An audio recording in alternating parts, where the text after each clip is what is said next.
Hello, maayong buntag. So for today, I will share paano ba natin malalaman kung ready to pour na ba yung ating soap butter. So here, I'm pouring my lye concentration to my oils.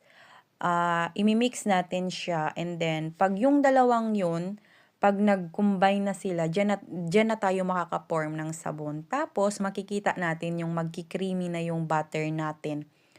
And makikita mix, mix, mix, makikita natin na mag-iiba yung ano natin, mag-iiba yung butter natin. Magkakaroon siya ng parang creamy texture and then makikita nyo siya. And then here, I'm trying to drizzle it using my spatula. And then dyan is nakikita ko na yung may little trace na siya.